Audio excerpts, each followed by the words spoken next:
Bueno, hoy día terminaba ya el trabajo de la convención en sí, desde que se termina el plazo el jueves, pero ya, el lunes 4, pero ya está terminado el trabajo, ya no hay más votaciones, por así decirlo. Están haciendo afinamientos de cosas de textos finales, pero ya lo van a poder leer cada uno de ustedes. Ahora hay que entrarle a los... No hay vuelta atrás, no hay una votación o hay que esperar algo, hay que entrarle al contenido directamente, cada uno de nosotros tiene que hacer la pega de leerlo, preguntar, porque no es fácil, y cada uno de nosotros tendrá su propio juicio, será su propio juicio y evaluará qué le gusta, qué no le gusta y qué vale más, si lo que le gusta o lo que no le gusta, en fin. Y para eso vamos a convocar aquí, vamos a conectarnos con Bernardo Larraín, quien es el fundador de Pivotes, que es un laboratorio de políticas públicas. Bernardo, ¿cómo estás? Muy buenas noches, gracias por recibirnos. No te escucho, estás muteado, me da la impresión. ¿Ahí? No estoy... Ahí sí, ahí ¿Me sí. escuchan? Sí, ahí sí, buenas noches. Muchas gracias por la oportunidad. Bien, todo bien acá. Bueno, ya está, como decía recién, ya no hay pretexto, no hay nada que esperar, hay que ponerse a leer y ponerse a escuchar los análisis que cada uno tendrá. Ustedes en Pivotes han hecho ya análisis previo, han ido adelantando juicios, pero sobre todo han establecido que hay engranaje, le llaman ustedes, de cosas o de piedras fundamentales que unos con otros que tienen que ir funcionando. ¿Cuál es el análisis que hacen a partir desde ahora, que son 2 meses para el día de la votación, aprox? Bueno, tú lo dices muy bien, o sea, hoy día solamente nos queda el texto, claro. Lo que es importante en el fondo superar, por así decirlo, todo lo que fue el proceso, que podremos analizar en el fondo cómo fue ese proceso, pero claramente hoy día los chilenas y chilenas tienen que ver el texto de frente y contrastarlo con mirada alternativa. ¿Cómo se mira un texto? Se mira en el fondo comparándolo, no con el texto vigente, porque nosotros creemos que está completamente superado. Yo fui parte, ¿no es cierto?, de aquellos que votó a prueba, digamos, y lo hice con mucha convicción, porque creía que el texto vigente estaba completamente superado. Entonces, ¿qué queda? Queda mirar el texto en contraste con miradas alternativas. Y es lo que queremos contribuir en Pivotes, y ojalá muchos otros lo hagan, porque mientras más miradas alternativas se ponen en el debate, mejor, digamos. Y cuando hablamos del engranaje, Matías, es básicamente decir, no nos quedemos con por así decirlo, con la parte poética, con la parte retórica del texto constitucional. O sea, la diferencia no la va a ser la declaración, por ejemplo, de que Chile es un Estado social y democrático de derechos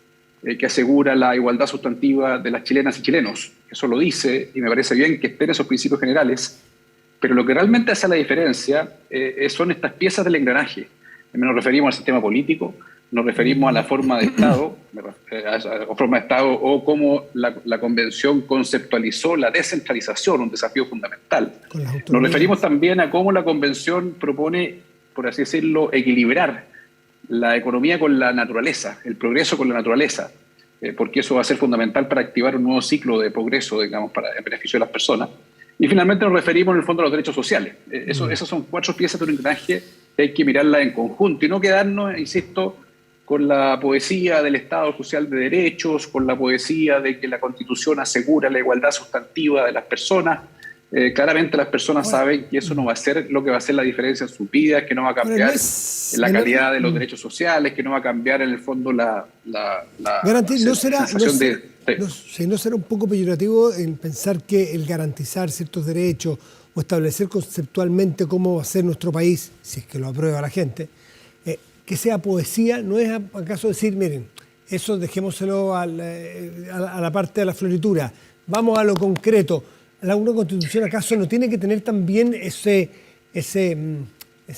¿cómo decirlo? Claro, lo asumimos 100%, a tal punto que una de las 4 piezas del engranaje son precisamente los derechos sociales. Los derechos sociales son, por así decirlo, la cúspide del engranaje.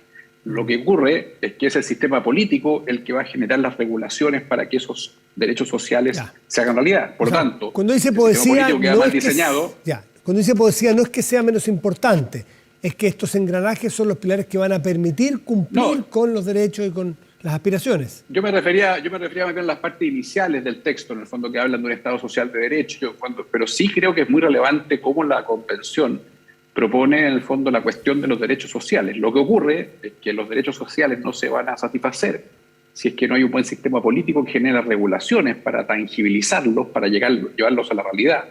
Y tampoco se van a satisfacer si es que no activamos un nuevo ciclo de progreso y bienestar. y por lo tanto en el fondo son como piezas habilitantes para la que más anhelan los chilenos, que son los derechos sociales.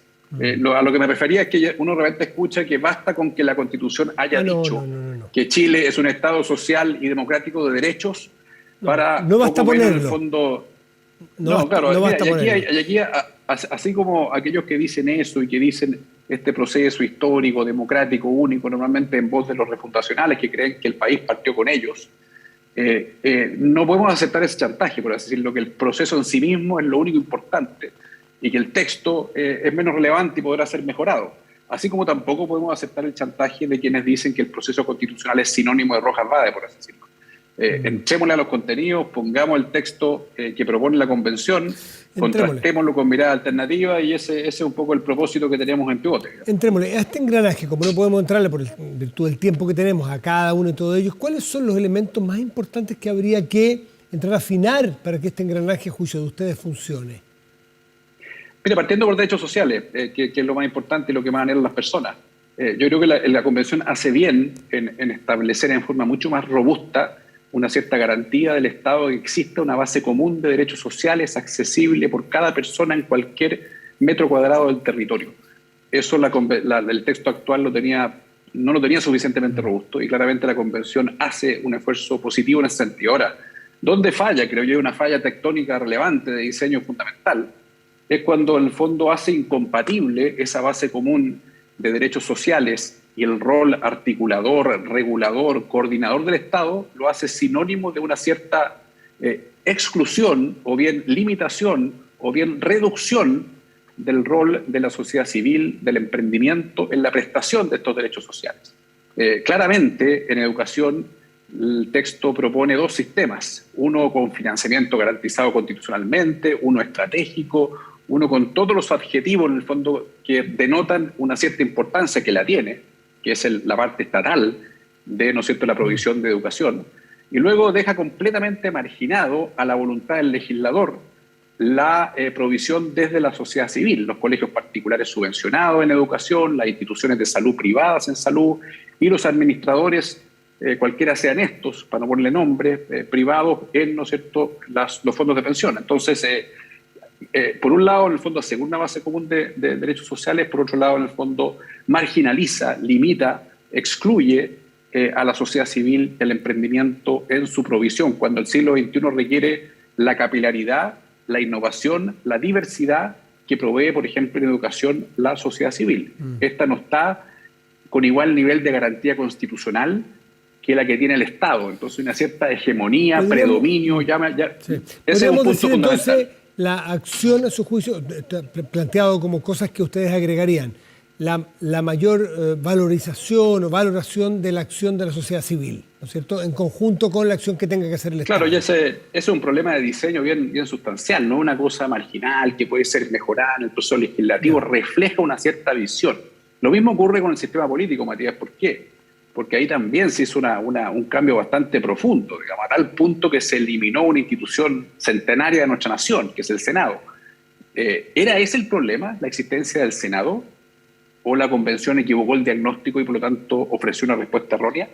¿Es corregible, ¿no es cierto?, en el caso de que gane el apruebo, ¿no es cierto? ¿Es revertible ese cambio tan sustancial del sistema político que debilita los pesos y contrapesos, por así decirlo, que protegen a las democracias de, ¿no es cierto?, la captura por parte de movimientos refundacionales, populistas, en fin, también la captura por parte de activismo o de mayoría circunstancial? Entonces, la cuestión de los pesos y contrapesos que creemos se debilita con la desaparición del Senado también nos parece una cosa bastante sustancial, que no creemos que haya energía política o voluntad política para luego, en el fondo, si es que gana la prueba, por así decirlo, someter a un perfeccionamiento de esa materia. Hay ciertas cosas que, por supuesto, pueden ser perfeccionadas en las reformas posteriores o en las leyes que las interpreten, pero hay otras que son tan sustanciales como el sistema político y la marginación, por así decirlo, el debilitamiento de la sociedad civil en los derechos sociales, que nos parecen cosas demasiado relevantes como para ser potencialmente objeto de un perfeccionamiento. Hoy día parte de la disputa, no toda, pero parte está dada justamente en los que, corrígame si me equivoco, aprueban para mejorar o rechazan para reformar. Es como los dos diagnósticos que tienen las personas que están indecisos o están más en el centro, porque los que son súper rechacistas, súper aprobadores, no tienen dudas. Ambas opciones, mirado en el futuro de la mejoría del texto que va a ser sancionado por la población, a su juicio, ¿hay alguno de ellos que dé más opciones de ser mejorado?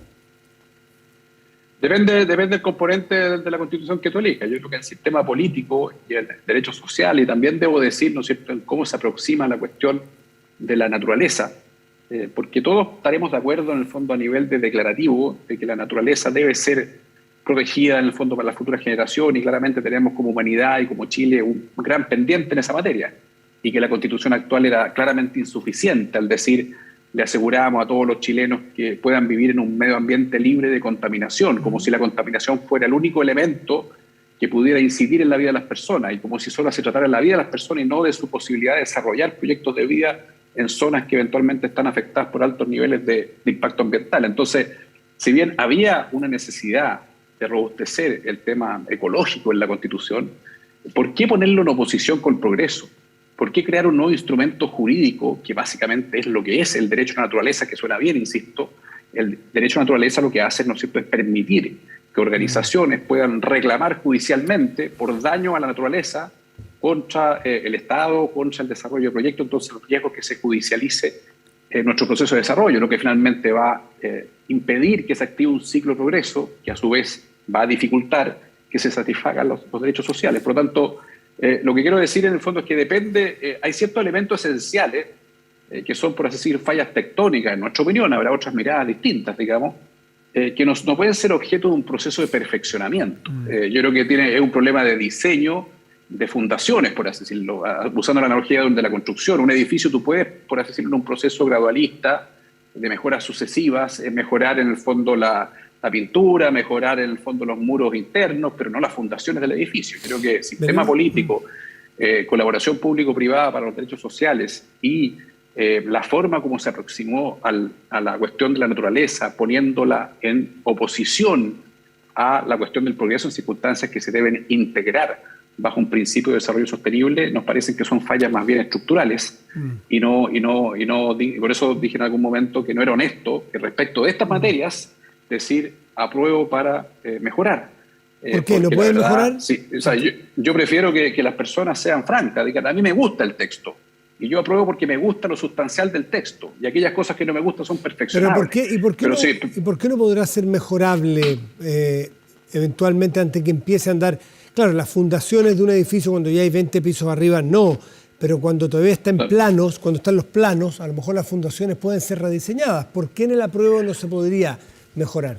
¿Por qué no son? Claro, lo que pasa es que son elementos tan sustanciales que quienes los propusieron los consideran, creo yo, parte esencial del proyecto de país que ellos propician. Esta invención que no existe en el mundo, por ejemplo, el bicameralismo asimétrico, combinado con un presidencialismo atenuado. O sea, está la cantidad de adjetivos que se le pone en el fondo a las cosas que finalmente denotan una cierta pretensión de un proyecto de país completamente diferente. Entonces, ¿va a estar la voluntad política, Matías, te pregunto, para llegar a esos 2/3 si es que queremos reformar esos elementos esenciales del texto constitucional, o bien a los 4/7 más un plebiscito, que, dicho sea de paso, si cada reforma va a requerir toda esa energía, toda esa inmovilización, por así decirlo, si también se requiere sistema político y capacidad de acuerdos para reformar el sistema de pensiones, la reforma tributaria, por lo tanto, está la energía que se va a requerir para revertir aquellos elementos que son, por así decirlo, de diseño de fundaciones, que probablemente es más honesto decir, bueno, partamos de nuevo, un nuevo proceso. Ahora, habiendo dicho lo anterior, yo, insisto, fui parte del apruebo, creo en este proceso y creo que la última parte del proceso es muy relevante, que es la vuelta a las chilenas y chilenos. Sí, tú y Pivotes, que este es tu sombrero hoy día en esta conversación, ¿no es cierto?, este grupo de pensamiento, ¿son partidarios del rechazo como Pivotes? ¿Y el rechazo para qué? ¿Qué se les ocurre el 5 de septiembre si es que ganara la opción que ustedes, entiendo, apoyan? Probablemente no te va a gustar mi respuesta, Matías, pero no, eso da igual, eso, despreocúpate. Voy a recurrir a ella. Despreocúpate porque da lo mismo. Soy parte de un grupo de personas que está formando Pivotes, una institución que aspira a mejorar el debate público. y que básicamente aspira a reconectar, por así decirlo, lo que es la evidencia, el conocimiento, la experiencia ciudadana con el diseño e implementación de políticas públicas. No está pensado, y por supuesto, yo sé que no está pensado, Pivote no está pensado para el plebiscito, lo sé. Está pensado para un mediano largo plazo, porque entiendo que están ampliando, están... Oye, largo plazo, pero una primera estación muy relevante es largo plazo, por supuesto, que es el constitucional, el debate constitucional. Ahora, lo que queremos hacer es gastar cada segundo, o sea, destinar cada segundo y cada centímetro que tengamos del espacio público a poner contenidos al frente. Y por lo tanto prefiero, y ni siquiera le hemos preguntado a las personas que son parte de la red Pivote si tomaron su decisión, si son apruebo y son rechazo. ¿Y tú lo has tomado? Por respeto a la institución y por respeto a la lógica que estamos en el fondo empujando, que es poner los contenidos por delante, yo prefiero ejercer mi derecho, ¿no es cierto?, de que el voto lo ejerzo en el secreto de la urna. Pero es que como me dijiste que habías votado pro en la entrada, yo me sentí con el derecho de preguntarte qué votabas en la salida. Por supuesto. Ya, está bien. Mira, yo creo que es prematuro. Yo creo que lo relevante hoy día es que las personas puedan contrastar lo que la Convención le ofrece como texto constitucional con miradas alternativas que quedaron en el camino. No me gustó la respuesta, pero da lo mismo. Déjame... Dale. Déjame hacerte otra. Si se da el que gana el rechazo, por ejemplo, ¿ustedes serían partidarios de qué a partir del 5? ¿Una nueva convención? ¿Que sea el Parlamento? ¿Partir desde la opción que entregó la presidenta Bachelet, que el presidente Piñera, o el gobierno del presidente Piñera desahució como alternativa de proyecto constitucional? ¿Qué se les ocurre? Mira, primero somos partidarios de una nueva constitución, por lo tanto eso no cambia si es que gana el rechazo. Nosotros creemos que, así como el texto en estos elementos que hemos comentado, que propone la Convención, creemos que es un retroceso o representa ciertas fallas de diseño relevantes en estas piezas del engranaje, también creemos que la Constitución actual está completamente superada y por lo tanto se debe iniciar un nuevo proceso que será materia de la política, porque nosotros reivindicamos la democracia liberal que se funda en partidos políticos. Por muy poco popular que suene lo que acabo de decir, serán los partidos políticos y no la sociedad civil la que debe llegar a un acuerdo para iniciar ese nuevo proceso. Lo que nosotros vamos a propiciar es que exista un nuevo proceso y que exista una nueva constitución, porque si es que se da ese escenario, básicamente la constitución actual está completamente superada, y no solamente superada por su problema de legitimidad de origen, también en estos 4 elementos centrales: sistema político, equilibrio y naturaleza progreso, derechos sociales y colaboración público-privada para satisfacerlos. Y finalmente, forma de Estado, que no hemos hablado de ello, claramente la Constitución actual no da el ancho. Y eso es una afirmación que hacemos con mucha convicción. Un nuevo proceso, ¿te referiste a eso pensando en una nueva convención con características distintas a lo mejor? Pero ¿serías partidario de que se generara una nueva convención y que empezara de nuevo a plantear los temas? Mira, cuando uno hace lo mismo, sabiendo que ya tropezó, mejor intentar una cierta innovación en el proceso. ¿Y cuál les gustaría? Puede ser una combinación de, yo solo insisto, reivindicamos la capacidad, por así decirlo, constituyente que tiene el Congreso Nacional, aunque suene en el fondo poco decirlo, una combinación de eso con una comisión de expertos que no necesariamente su voz sea vinculante. Tercero, con instancias de participación ciudadana. Nosotros, por ejemplo, valorizamos el que el sistema político que propone la Convención contemple iniciativas populares de ley. Yo creo que se pueden, estos tres elementos, Congreso Nacional, Comisión de Expertos y participación ciudadana, perfectamente pueden combinarse para el nuevo proceso que se inicie a partir del 5 de septiembre si gana el rechazo. Por último, ¿qué evaluación hacen ustedes del cómo el tema indígena se incorpora en este texto constitucional que se propondrá a los chilenos? Digo el tema porque es tan global, es tan amplio, por eso no quiero decir una cosa específica. ¿Cómo se abordó y cómo quedó consagrado en este texto que nos van a proponer? Un poquito más amplio que el tema indígena. La lógica de que Chile pasa a ser un conjunto de entidades territoriales autónomas, incluyendo 16 regiones autónomas y 11 pueblos, naciones indígenas, nos parece otro elemento, el cuarto de hecho, que tiene una falla de diseño de fundaciones. Creemos que Chile es un Estado unitario, es una nación en singular, no es un conjunto de naciones. Sí hay un conjunto de pueblos, de culturas, que claramente había un gran pendiente respecto de ese reconocimiento, pero tenemos una profunda convicción que también ahí hay una falla tectónica. Pasar de la noche a la mañana de una lógica, ¿no es cierto?, de nación en singular a un conjunto de entidades territoriales con autonomía política, administrativa y financiera, y en un número de 16 regiones y 11 pueblos-naciones, nos parece una cosa que no dialoga con nuestra historia, no dialoga con nuestra cultura. Piensa tú que las naciones semifederales o federales han nacido así, por cultura, por acumulación histórica. Suiza nació con los cantones, y fueron los cantones los que se juntaron y dijeron, oye, tengamos algunas capacidades, ¿no es cierto?, centralizadas en un Estado federal, pero no conozco una historia de un país que de pronto decida, por decisión de un conjunto de personas quizás muy buenas académicamente, transformarse en un conjunto de entidades territoriales autónomas o de pueblos-naciones autónomos. Eso me parece también un diseño, digamos, de la forma de Estado que es profundamente equivocado y contradictorio con la cultura chilena, con la historia chilena, lo que no implica, ¿no es cierto?, es avanzar fuertemente a la descentralización. Si elegimos recién a gobernadores, ¿no era mucho más eficaz el distribuir las capacidades del Estado central entre las gobernaciones de forma tal de que en cada centímetro del territorio nacional existieran los mismos servicios, la misma calidad de servicios públicos, de salud, de educación? Es eso lo que esperan, creo yo, los chilenos. ¿Y respecto a materias indígenas? ¿Y respecto a materias indígenas propiamente? Bueno, obviamente que el concepto de autonomías de pueblos-naciones le lleva también, ¿no es cierto?, un sistema judicial paralelo que opera en igualdad de condiciones con el sistema nacional. Hay sistemas judiciales que incorporan la tradición indígena en muchos países, pero no se dice que, entiendo que no está en igualdad de condiciones que el sistema nacional. Todo finalmente termina en el sistema nacional, se integra al sistema nacional. Hay ciertas cosas que se pueden llevar a la justicia indígena y otras que no. Nada de eso se definió en la convención. Y por lo tanto es muy distinto decir en Canadá existe con el modelo que se está implementando acá. Lo mismo ocurre también con que hayan ciertos sectores de la sociedad, sean pueblos originarios, sean mestizos, sean chilenos, sean inmigrantes de cualquier nacionalidad, que tengan ciertas preferencias en sus derechos. Por ejemplo, la preferencia en el sentido de que cualquier cambio que afecte a los pueblos indígenas requiere su consentimiento informado y libre. Eso es una opinión vinculante, no es un proceso de participación ciudadana como el que conocemos, que debe ser profundizado, por supuesto. Es un veto, por así decirlo, para el desarrollo de un montón de actividades que, insisto, son relevantes para activar ese ciclo de progreso. Solo para aquellos que afecten los derechos consagrados en esta Constitución. Así quedó hoy, porque se rechazó la propuesta de la Comisión. Pero hay muchos derechos que están consagrados, ¿no es cierto?, a los pueblos indígenas. Por ejemplo, una forma de escaños reservados que nos parece que también no es la correcta.